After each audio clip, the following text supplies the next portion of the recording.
woman. Now, Deborah did not say which woman.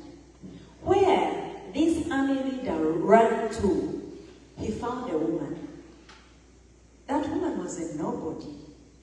She even did not belong to this community, but she knew he was a bad man. That woman was called Jael. Jael saw this man run into her tent, and she said, God is great.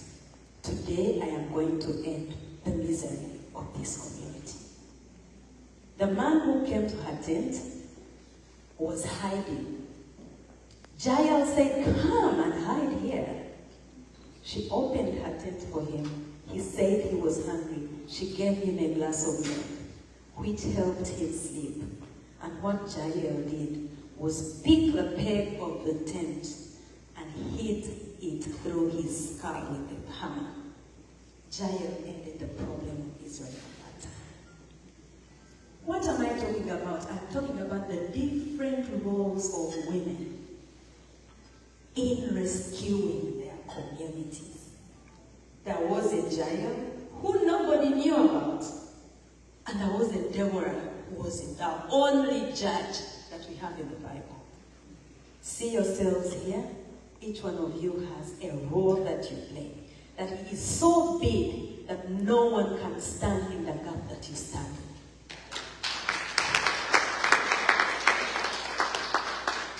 I heard people say that I am their hero, that I am unshakable,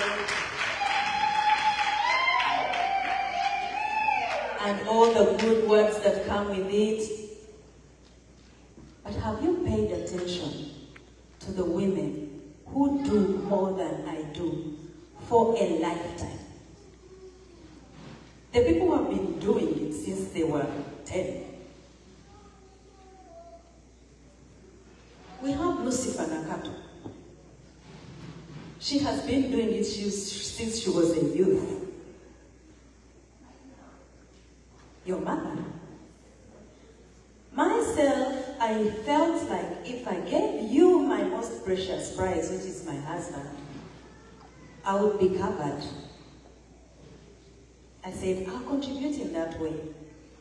If he wants to go, let him go and play his part. But there are women who have their husbands, their children, and themselves at the front line. Some you don't know. Some you see, some you don't see. Those are my heroes. The Sauda Madaras, the Olivia Rutayas, the Omukisa Swabras. And some of them have lost their lives at the front line.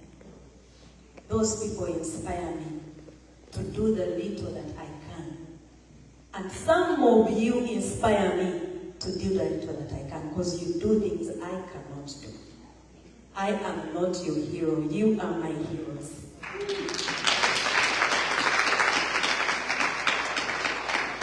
I know some of you still doubt the job that you do and the contribution that you make.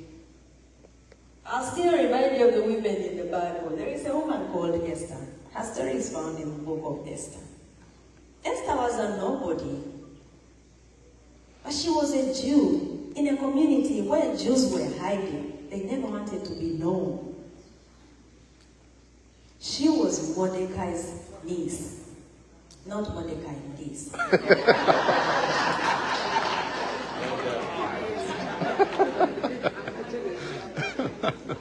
One day, the king at that time wanted to show his might and his strength. So he said, I will hold a banquet for 187 days just to show my might. And he called his then queen called Vashti and said, come and show these people how beautiful you are. And she said, no, all of you are drunk. I'm not going to participate in this. And he got angry. He said, I'm going to get a new queen. And he called for a beauty pageant. And Esther came and participated, and she won. She did not know what was coming ahead. One day, there is this favorite person that the king had. He was called Haman, not Haman anymore. And Haman was an Agagite. Haman was not from that community. No, he was not part of those people. He was an Agagite from a different place. But he was the king's favorite. So he comes here, and Esther is the queen, and this Agagite wants to bring new rules in the palace. He said, you know what, I think these Jews are a problem to this place.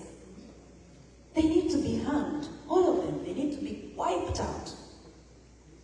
And the king, being the drunk that he was, said, of course, if you think that's the right thing to do, let's have everybody hanged.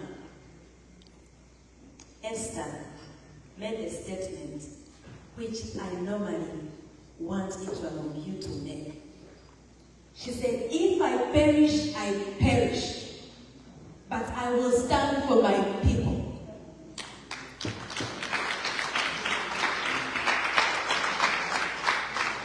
This was a one-time nobody in a community. Is not from the majority class. Is someone that became a queen by pageant. Doesn't even have relatives in that place, apart from her only uncle, Mordecai. She touched the heart of the king, and all Jews were saved. And Haman was hanged. You play a big role. Where you sit, you play a big role. And I want you to know that you are very valuable at what you do and where you are placed. No one is placed there. It is you alone that is placed there, and you alone can execute that job. We need all of you, and you're all my heroes.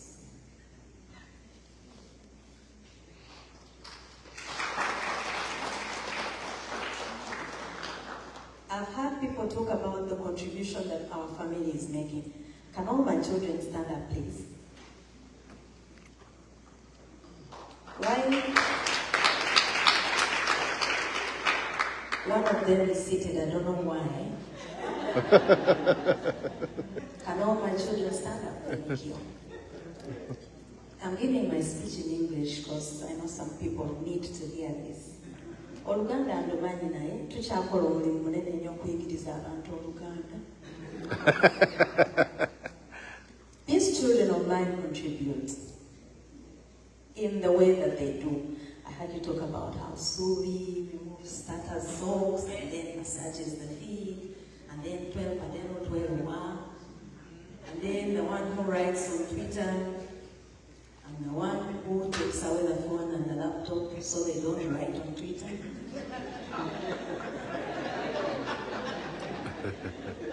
And then the one who is right now contributing by recording. But you do not see the many children that are out there doing marvelous work.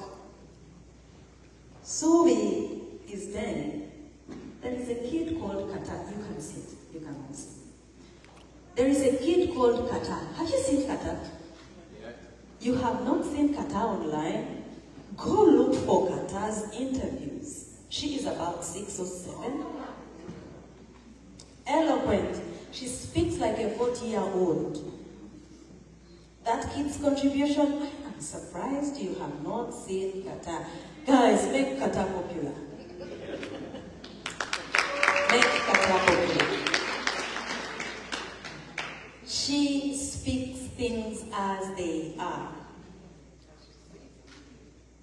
I have seen children who draw art. They do artistic impressions of situations and share it with people online. They are home challenging their parents to speak the truth and to do right.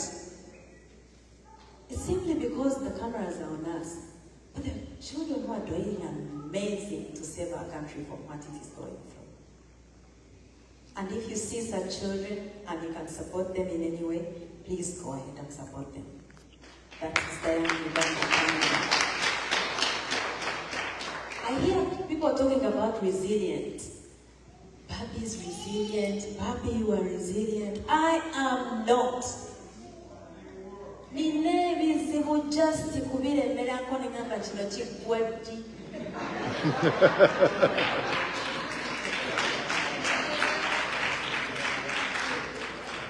All women are resilient, but you know what is happening to us as Ugandan women? Our government is taking our resilience for granted.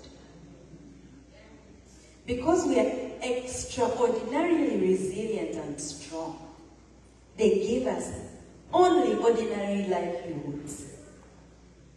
And they take us for granted. They think we will go through it. We deserve better as Ugandan mothers.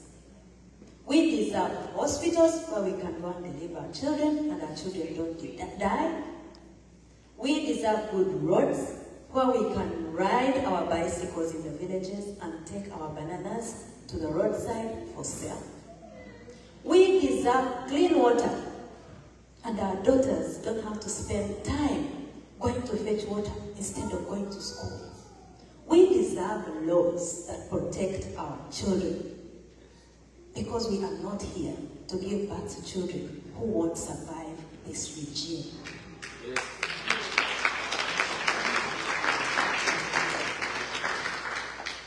We are strong, yes. We are resilient, yes. But we deserve to be allowed to live with our husbands. And we deserve to be heard, because we are smart and we know what is good for our nation. Yes.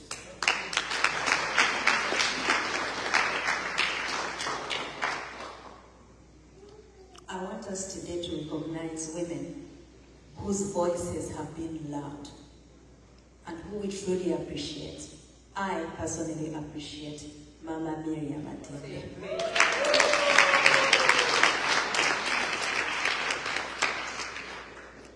She was one of the people who drafted, one of the women who drafted the Constitution, the 1995 Constitution, and brought it to life.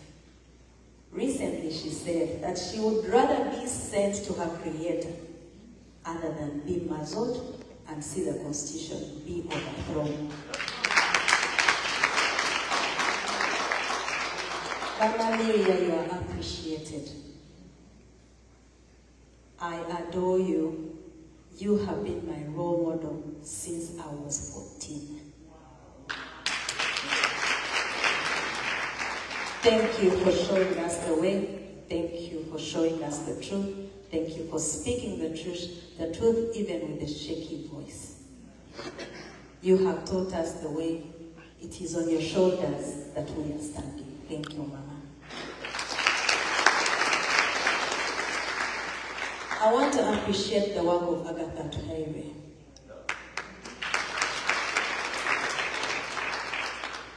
Agatha, I know that there is a lot you're going through as we speak. Losses, seen and unseen, trauma that you may never heal from.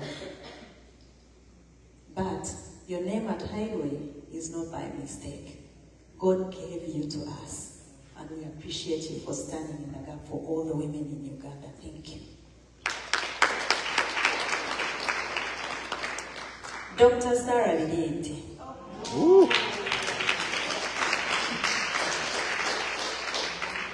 Thank you, Doctor, for making the complicated words easy for us to understand. Making the Constitution seem like something we can all learn and know how everything works. Thank you for not being intimidated. Indeed,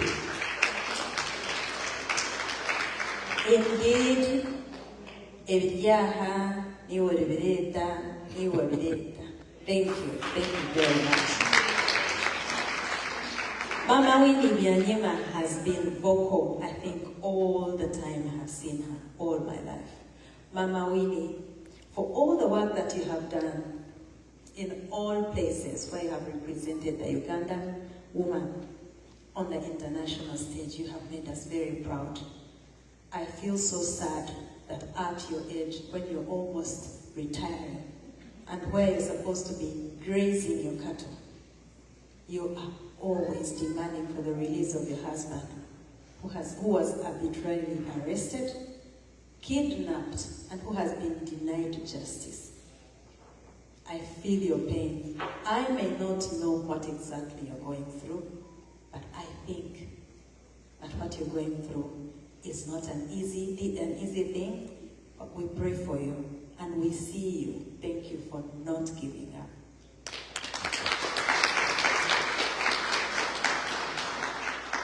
Mama Zedriga.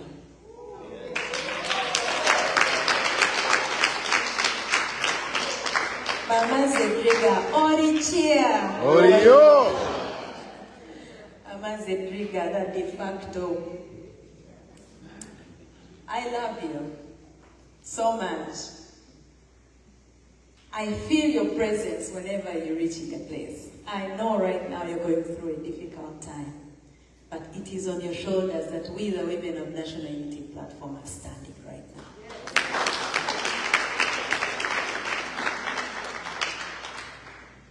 We have political prisoners. Their names we have heard over and over and over again. And one of you here, one of you, my friend, pays school fees for the child of one of these political prisoners. Olivia Rutaya.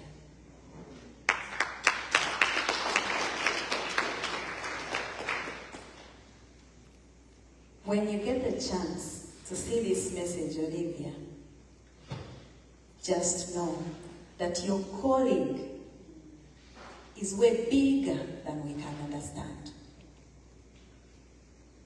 But we know that where you are standing is a place where no one else can stand. You are serving exactly the right way. Do not be intimidated. You have no crime. You did nothing wrong.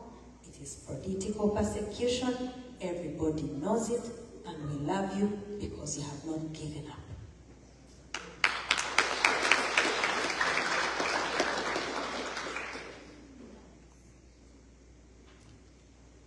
Tata used to say that to mention is to omit is to offend.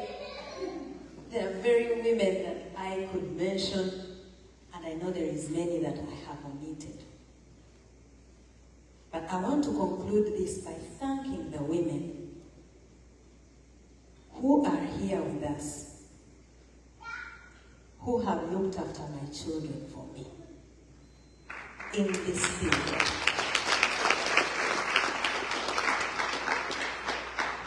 One day I will publicly talk about them. They are the most amazing, most giving, very comforting women I have met in a very long time.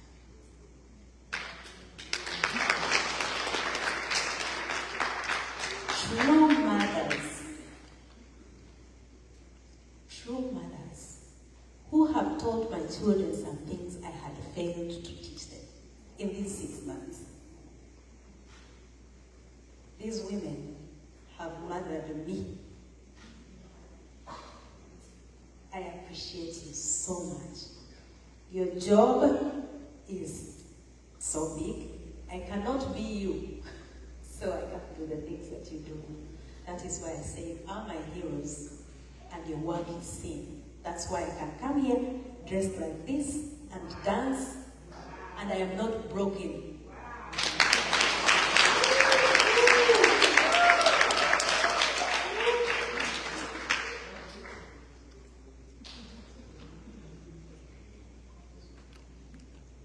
We have a challenge back in Uganda. All of us know the problems at our home. I will not go over them again. By the time you sit in this congregation, you know exactly what is going on at home. To mention it, to go pointing at it, to me, right now, is repetition. I know you already know. But what you do not know is the power that each one of you has to end the problem back home.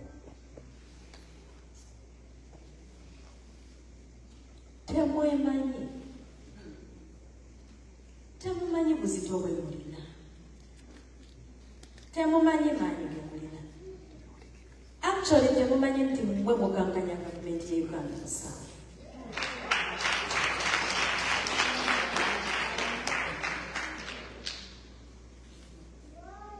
Bakazi mwe mukijjanyiza gavumenti.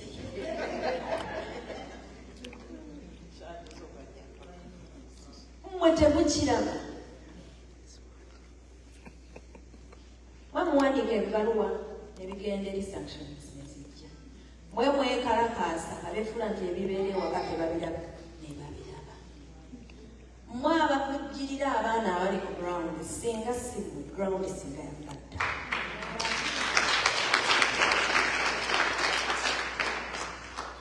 Bakazi mwe mbeebaza. I have personal friends here.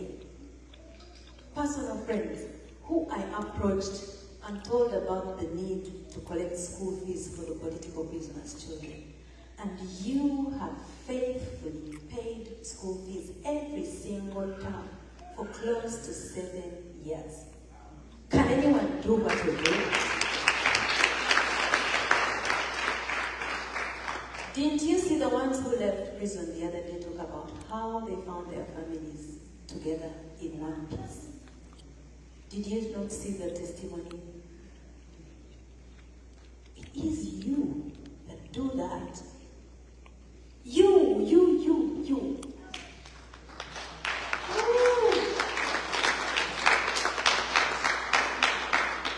I am going to end my speech. But before I go, I want to give us a bit of a highlight about the human rights situation back home. Something that is already written. Thank you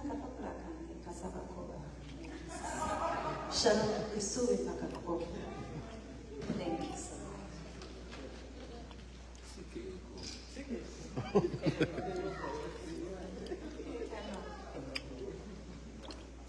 Thank you. I know we all know human rights violations. We know the judiciary is under capture. We know the parliament is not standing on its own. We know very well all offices have been weaponized. We understand there is no administration that functions on its own. I know we all understand what's going on back home. But I wanted to highlight this. You know, all of us don't read that much, but I know some of you have come across this thing. So this is the reality of human rights in Uganda. And recently, there was a report that came out by Freedom House. Freedom House tells how freedoms are in different countries, and then they grade the countries and tell you what position you hold worldwide, whether your country is free or not. So, on political rights in Uganda, number one, our electoral process. A1 says, the questions, they ask questions and then grade. So they said, was the current head of government or other chief national authority elected through free and fair elections? Was the current head of government or other chief national authority elected through free and fair elections? Uganda scores 1 out of 4. Were the current national legislative representatives elected through fair and free elections?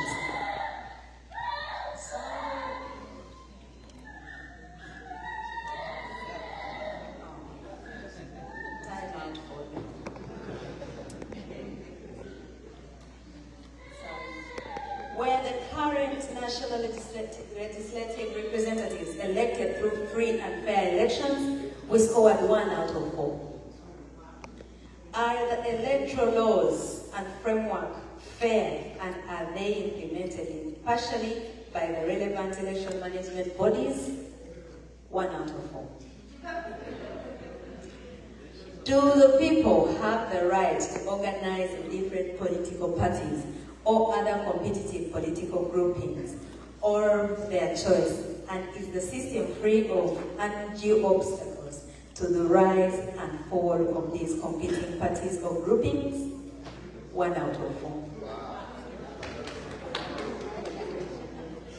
Is there a realistic opportunity for the opposition to increase its support or gain power through elections? 1 out of 4. Are the people's political choices free from domination by forces that are external to the political sphere or by political forces that employ extra political means? 1 out of 4. We are doing very badly as a country. But we can end it if each one of us stands in the gap where they are placed. Because each one of us is given a duty to play. And if you play your duty, I can assure you, we will deliver our nation.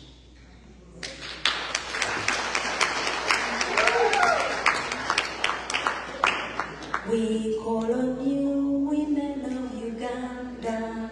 Wake up if you've not yet embraced your role. Wake up besides our men. Let's play our role in solving our nation's need in every walk of life to develop Uganda. Let's stand up. Mothers, daughters, all women everywhere, stand up and embrace your role today. Mothers, daughters, all women everywhere, stand up and embrace your role today. We call on you, women of Uganda. Wake up if you've not yet embraced your role. Wake up, besides our men, let's play our role in solving our nation's need in every walk of life to develop Uganda.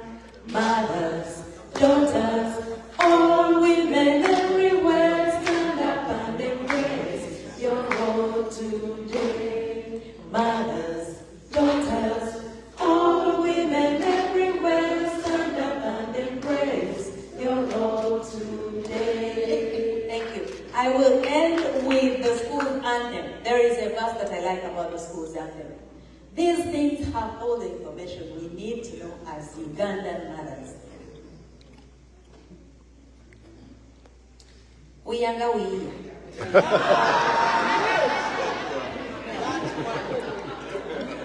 Do you know Uyanga wiya? Let's begin with the chorus. We are women and men of Uganda, marching along the cause of education, singing and dancing with joy, together uniting for a better Uganda. We are the pillars of tomorrow's Uganda.